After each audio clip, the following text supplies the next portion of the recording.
Hello, good morning. তো কালকে সারা রাত আমি জেগে আছি, কারণ ঘুমোতে দেয়নি আমার লিটিল গোপাল। তো আজকে ওর অন্নপ্রাশনের প্রথম দিন, আজকে ঘরোয়া মুখে ভাত হবে, তারপর পরের দিন রিসেপশনটা হবে। তো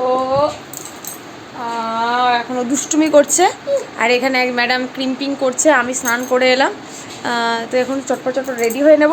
সকাল থেকে ব্লগ করতে পারিনি, আগের দিন থেকেও ব্লগ করতে পারিনি, ঘর দোরগুলো পরিষ্কার হয়নি, একটু পরিষ্কার পরিচ্ছন্ন করতে হবে, সব লোকজন আসবে। তো চটপট তোমাদের সাথে পরে কী কী হচ্ছে না হচ্ছে সব কিছু শেয়ার করবো। এখন টাটা, বাই।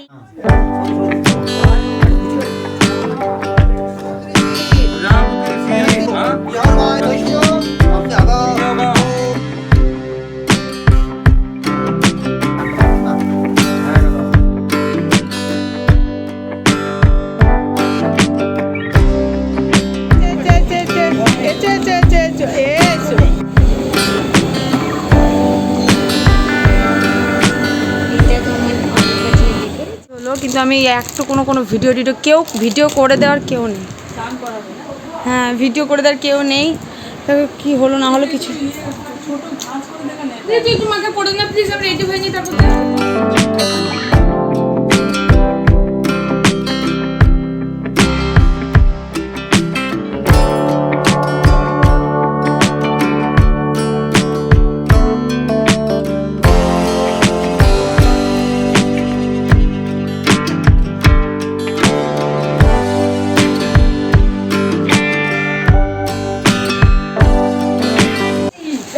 আমার বাড়ি সবাই চলে এসেছে।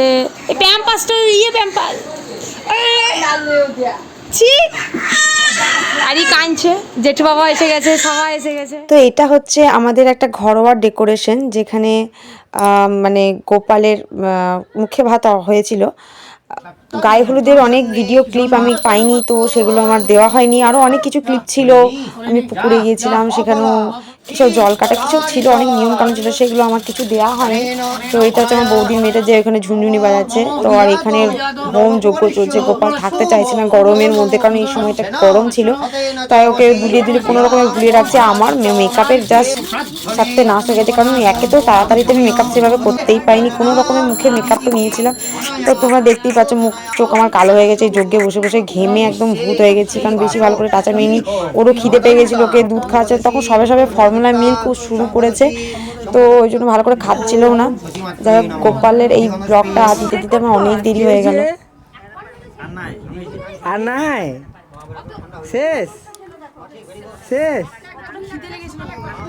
তো পুজোরই কিছু নিয়ম কানুন চলছে। পুজো শেষ হতে হতে প্রায়, যজ্ঞ শেষ হতে হতে প্রায় 4টে বেজে গেছিলো, কারণ আমাদের ব্রাহ্মণদের প্রচুর নিয়ম কানুন থাকে, পুরো বিয়ের মতোই ব্যাপার, প্রচুর যজ্ঞ নিয়ম কানুনের মধ্যে যাচ্ছিলো। ওইদিকে ছেলেটাও কাঁদছিল, বিরক্ত হচ্ছিল। এখানে সবাই মিলে ওকে ভোলানোর চেষ্টা করছে কোনো রকমে। এখনও পর্যন্ত ওর মুখে ভাত হয়নি। বেলা 4টার দিক করে, 3টে-4টার দিক করে ওর মুখে ভাত হয়েছে, তাহলে বুঝেই নাও কী অবস্থা। এখানে বৌদি ওকে একটু ভোলাচ্ছে, হাসাচ্ছে, কখনো মা, কখনো জেমা, কখনো সবাই মিলে ওকে ভোলাচ্ছে। তোমরা বলো তোমাদের এই ব্লগটা কেমন লাগছে। এরপরের দিন রিসেপশন ছিল, সেই দিন আমরা রিসেপশনের দিনে আবার একটা আলাদাই হেক্টিক ব্যাপার ছিল, তো সেটা নিয়ে এখানে চুলটা কাটা হচ্ছে অল্প, এটাকে খুঁট ঠেকানো বলে। তো এরপর আমরা কিছু ছবি টবি তোলার পর গোপালের মুখে ভাত হচ্ছে। এখানে আমি ছিলাম না, কারণ আমি মাকে মুখে ভাত দেখতে নিই, মা আর বাবাকে। তো আমি আর অরিন্দম দুজনেই ঘরের ভেতরে ছিলাম। আর গোপালের খাবার যে কি মজার মজার জিনিস করেছে ও, সেগুলি তোমাদের সাথে কিছু শেয়ার করছি, তোমরা দেখো।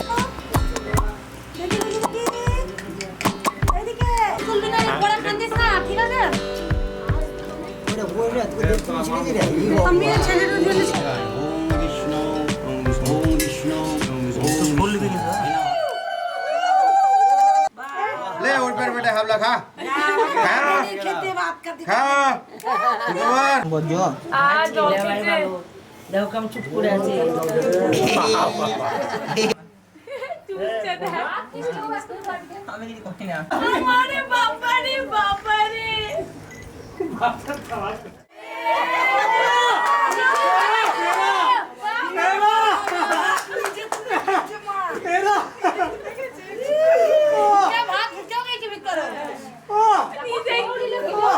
আনন্দে আছে, হ্যাঁ, কোনো কান্না নাই। দে ও সালাম সালাম ধরে বাবার মতনই একটা এইদিকে তাকাবেন, একটা এইদিকে তাকাবেন। হ্যাঁ, দুজনের সামনে। এ ওইখানে ওইখানে।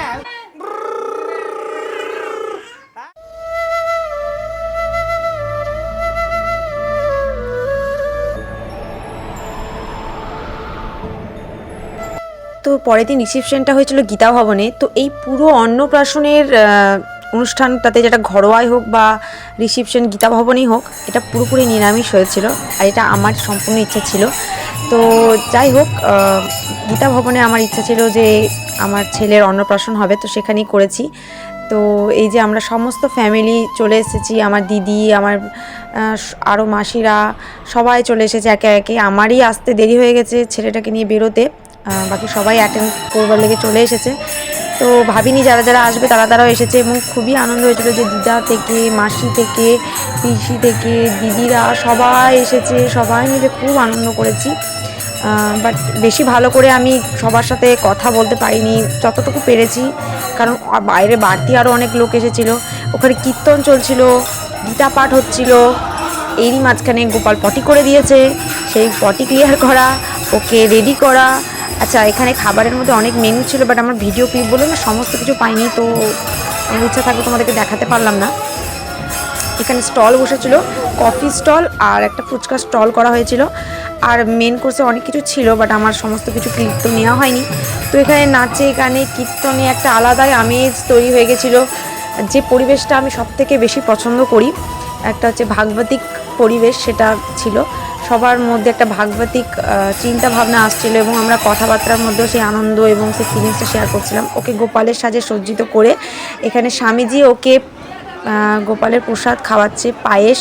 আচ্ছা, যেদিন মুখে ভাত হয়েছিল সেদিনও ঘরে নারায়ণের প্রসাদ দিয়ে ওর মুখে ভাত হয়েছে। আর এখানে দেখো গোপালের বেশে ছিল, ওকে কী মিষ্টি লাগছে দেখতে। বাট সেই দিন না খুব বিরক্তি হচ্ছিলো, কারণ প্রথম দিনে একবার হয়ে গেছে অনুষ্ঠান, সেই দিনের একটা সারাদিনের ক্লান্ত ভাব, আজকে আরও লোকজন দেখে ও একটুখানি বিরক্তি ভাব করছিল। তো সবার সাথে ছবি তুলেছি, তারই কিছু কিছু কয়েকটা ক্লিপ যা আমার কাছে যতটা পেয়েছি আমি ততটা দেওয়ার চেষ্টা করেছি। সবাইকে তো তোমরা চিনবে না, আমিও অনেকজনকে চিনি না, বাট আমি চেনা জানা মানুষগুলোর মধ্যে বেশি দিয়েছি। গোপালের খুব মিষ্টি মিষ্টি মুহূর্তগুলো দেওয়ার চেষ্টা করেছি, যেখানে গোপালকে খুবই সুইট লাগছে দেখতে।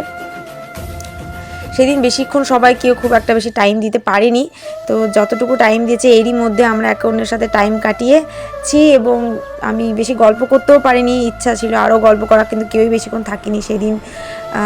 একটা আলাদাই আনন্দ মুহূর্ত কেটে গেল দেখতে দেখতে এই দিনগুলো। সত্যি এই দিনগুলো মানে মনে করলে খুবই আনন্দ লাগে। এখানে স্বামীজি গীতা পাঠ করছে, সবাই সেটা শুনছি আমরা। আমি ছিলাম না সেই সময় গীতা পাঠের টাইমটাতে, কারণ সেই সময় সবাই আরও সব লোকজনকে আমি অ্যাটেন্ড করছিলাম। ইচ্ছা থাকলে উপায় হয় না, যেটা আমার ননদের বেলাতে হয়েছিল। এখানে গোপালের সাথে কিছু মিষ্টি মুহূর্ত ক্যাপচার করছে আমাদের দাদারা, আমাদের পুরো ক্যামেরা টিম যারা ছিল। বান্টি ডিজিটাল স্টুডিও ছিল আমাদের ক্যামেরা, যেটা আমার দাদা ভাইয়ের। তো এখানে গোপাল বিরক্ত হচ্ছিল, হাসছিল, খিদে লাগছিল, ওর ঘুম আসছিল, সব মিশিয়ে আর কি একাকার, যেটা প্রত্যেকটা বাচ্চাকে ফেস করতে হয় এই অন্নপ্রাশনের। কোনো বাচ্চারই ভালো লাগে না, ওরও ভালো লাগছিল না। ওকে একটু জুয়েলারিগুলো, ড্রেস পোশাকগুলো চেঞ্জ করে দিয়েছি, কি ভীষণ গরম ছিল সেই দিন, তাই ওকে একটু হালকা পাতলা জামা কাপড় পরিয়ে দিয়েছিলাম। আর এখানে দেখো অনেক রিল্যাক্স। আর এইভাবেই শেষ করছি আমি আজকে আমার এই অন্নপ্রাশনের ব্লগটা। বাই।